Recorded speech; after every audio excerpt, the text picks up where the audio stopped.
بسم اللہ الرحمن الرحیم۔ عزیز ساتھیو، السلام علیکم۔ آپ کے شہر میں کئی بار آنا ہوا۔ آنے کا مقصد کوئی سیاست نہیں ہے، کسی فرقے کی دل آزاری نہیں ہے، کوئی حکومت پر نکتہ چینی نہیں ہے۔ ہر گھر میں، ہر محلے میں کچھ دل والے ہوتے ہیں، ان دل والوں کو نکالنا مقصد ہے، اور دل کی آواز دلوں تک پہنچانا مقصود۔ حضرت علی رضی اللہ تعالیٰ فرماتے ہیں کہ تیرے اندر ایک جہان مند ہے، لیکن تجھے اس کی خبر نہیں۔ وہ جہان کیا ہے؟ تم سمجھتے ہو کہ یہ گوشت کا لوتھڑا ہے۔ یہ گوشت کا لوتھڑا جانوروں میں بھی ہوتا ہے، تو پھر وہ جہان کیا ہے؟ جب یہ جسم بنایا گیا، اس میں روح ڈالی گئی، روح کی امداد کے لیے کچھ اور مخلوقیں ڈالی گئیں جن کو لطائف کہتے ہیں، پھر ان لطائف کی امداد کے لیے 9 اور مخلوقیں ڈالی گئیں جن کو جثے کہتے ہیں۔ 16 مخلوقیں اس ڈھانچے میں ڈال دی گئیں، پھر یہ ڈھانچہ چلنے پھرنے کے قابل ہو۔ کچھ مخلوقیں حیوانی، کچھ علوی، کچھ شیطانی۔ ایک مخلوق شیطانی ہے جس کا نام نفس ہے، جس نے پورے انسان کیا پوری دنیا کو مصیبت میں ڈالا ہوا ہے۔ اب اس کی پاکیزگی کے لیے انسان کو حکم دیا گیا۔ وہ نفس کتے کی مانند ہے۔ ایک حدیث بھی میں ہے کہ جس گھر میں کتا ہوگا وہاں رحمت کے فرشتے نہیں آتے ہیں۔ لوگ سمجھتے ہیں وہ اس کتے کے لیے ہے، وہ اس کتے کے لیے نہیں ہے، وہ تو آدم علیہ السلام کی حفاظت کے لیے جنت میں بنایا گیا تھا، اور آج بھی وہ آدمی کی حفاظت کرتا ہے، گھر میں ہی کرتا ہے نا۔ اگر اس کو گلی کے کونے میں باندھ کے آؤ گے تو حفاظت کیا کرے گا؟ وہ اس کتے کے لیے نہیں ہے۔ یہ جو انسان کے اندر کتا ہے، یہ اس کے لیے ہے۔ انسان ناپاک نہیں تھا، مٹی سے بنایا گیا، مٹی ناپاک نہیں ہے۔ وہ جو کتا اس کے اندر آیا تب وہ ناپاک ہوا۔ جب تک اس کو پاک نہیں کریں گے خلاصی نہیں ہوگی۔ حدیث شریف میں ہے کہ کچھ لوگ قرآن مجید پڑھتے ہیں، وہ ان کے اوپر لعنت کرتا ہے۔ کیوں لعنت کرتا ہے؟ ان کے اندر کتے ہیں، جس کے اندر کتا ہے وہ ناپاک ہے۔ مجدد صاحب فرماتے ہیں کہ مبتدی کو چاہیے کہ پہلے ذکر اللہ کرے۔ قرآن مجید ان لوگوں کے پڑھنے کے قابل نہیں ہے جن کے نفس کتے ہیں۔ فرماتے ہیں کہ پہلے ذکر کرے، اپنے نفس کو پاک کرے، اور جب نفس پاک ہو جائے پھر قرآن مجید کو ہاتھ لگائے۔ اس وقت ایک لمحہ کا فکریہ، ایک لمحہ فکریہ 1000 سال کی عبادت سے بہتر ہے۔ اب وہ نفس پاک کیسے ہوتا ہے؟ لوگ کہتے ہیں اللہ عبادت سے ملتا ہے، ہم کہتے ہیں بالکل غلط ہے۔ اللہ عبادت سے نہیں ملتا ہے۔ اگر عبادت سے ملنا ہوتا تو سب کو ملتا نا، ہر عبد کو ملتا ہے۔ اللہ دل سے ملتا ہے۔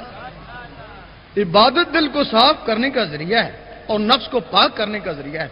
اگر آپ عبادت سے دل کو صاف نہیں کر سکتے، نفس کو پاک نہیں کر سکتے، آپ رب کو پا نہیں سکتے۔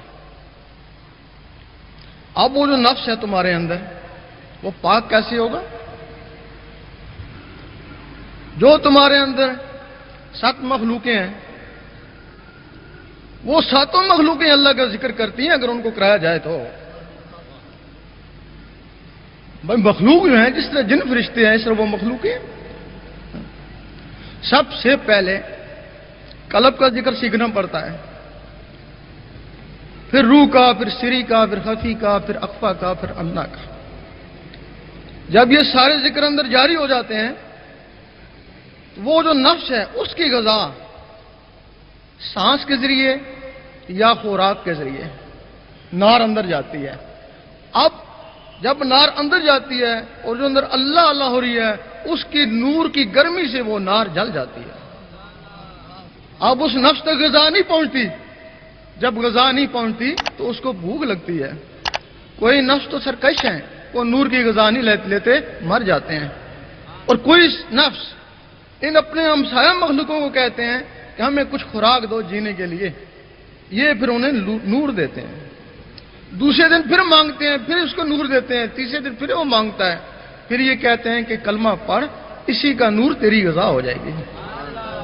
وہ صرف زندہ رہنے کے لیے پھر کلمہ پڑھنا شروع کرتا ہے۔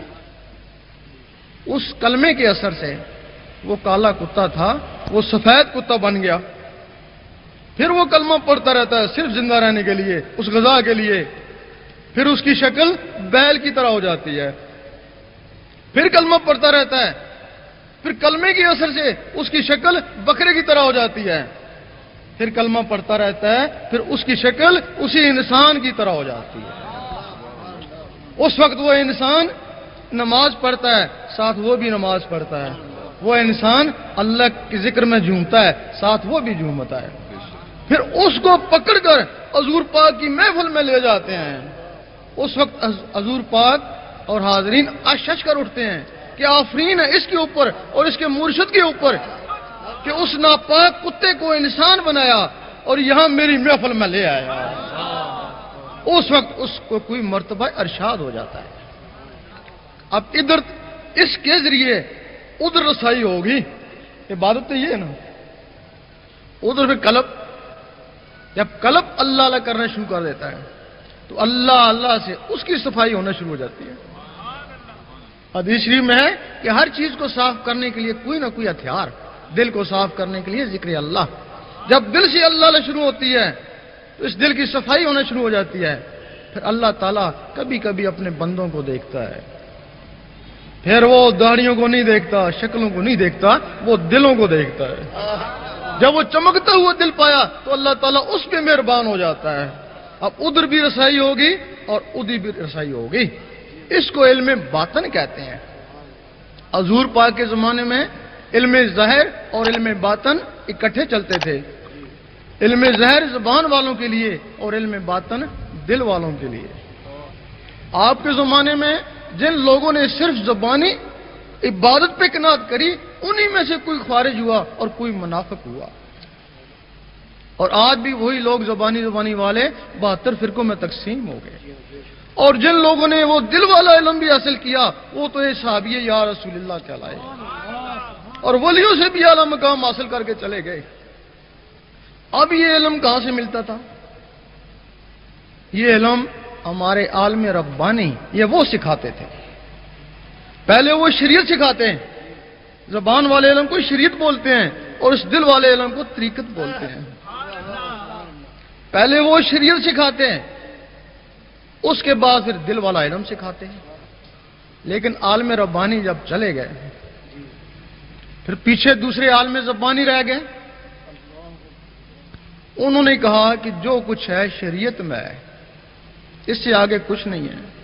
طریقت بھی شریعت میں، حقیقت بھی شریعت میں، معرفت بھی شریعت میں، فنا بھی شریعت میں، بقا بھی شریعت میں، لقا بھی شریعت میں۔ اور ہم کہتے ہیں اگر یہ سب کچھ شریعت میں ہے تو غوث پاک نے بھی شریعت سیکھی تھی، وہ جنگلوں میں کیوں گئے تھے؟ بھائی خواجہ صاحب نے شریعت سیکھی تھی، وہ اصفہان کے پہاڑیوں میں کیوں رہے؟ اور بولی کلندر رحمۃ اللہ شریعت کا سبق دیتی تھے، اور سبق چھوڑ کے جنگلوں میں کیوں گئے؟ وہ اس دل والے علم کے لیے گئے۔ شریعت تو شہروں میں سکھائی جاتی ہے نا، استاد تو شہروں میں ہے نا، جنگلوں میں استاد تو نہیں ہے نا۔ تو جو جنگلوں والے استاد ہیں، اور جن کے لیے آدمی گھر بار چھوڑتا ہے، کھانا پھاکے کاٹتا ہے، وہ پھر وہ خاص ہی استاد ہوں گے نا۔ پھر وہ استاد حضور پاک ہے۔ پھر ان کو وہ حضور پاک تعلیم دیتے ہیں. پھر جب وہ مڑ کے آتے ہیں تو پھر وہ ولی بن جاتے ہیں. وہ دل والی تعلیم ہے. ہمارے علماء جو زبانی رہ گئے، انہوں نے کہا شریعت سیکھو، شریعت سکھائی، ان کا شکریہ. اب کہنے لگے شریعت کے آگے کیا ہے؟ سیاست ہے، چلو سیاست کی طرف. وہ سیاست میں لے گئے ادھر جانا تھا نا، اندر کی طرف، وہ سیاست کی طرف لے گئے. وہ پوچھا بھائی یہ سیاست تمہارا کام نہیں ہے، سیاسی بہت لوگ ہیں، تم کو زیب نہیں دیتی. کہنے لگے حضور پاک نے سیاست کری تھی. بھائی اگر حضور پاک نے سیاست کری تھی تو وہ سیاست نے مسلمانوں کے ٹکڑے نہیں کیے، مذہب کے ٹکڑے نہیں کیے، اس سیاست نے مسلمانوں کو یکجا کیا. تمہاری سیاست مذہب کے ٹکڑے کر رہی ہے، مسلمانوں کے ٹکڑے کر رہی ہے، مذہب کے کیا ملک کے بھی ٹکڑے کر رہی ہے. اگر وہ سیاست ہے جو حضور پاک والی تھی تب تو ہم تمہارے ساتھ ہیں نا. اگر یہ سیاست ہے تو پھر ہم کہتے ہیں خدا را ان نوجوانوں کے اندر ایک خزانہ بند ہے، ان کو اس بجائے سیاست کے ان کو روحانیت میں لگاؤ. سیاست سے اگر ان کو کرسی ملی تو تم کو ملے گی نا، ان کو نہیں ملے گی نا. یہ تو جیسے ہے ویسے ہی ہے نا. اگر یہ روحانیت میں چلے گئے تو کچھ نہ کچھ تو مل ہی جائے گا نا. بچہ سکول میں پڑھتا ہے، زیادہ نہیں الف بے تو جان ہی جانتا ہے نا. اگر یہ روحانیت میں چلے گئے زیادہ نہیں قلب تک پہنچ ہی جائیں گے.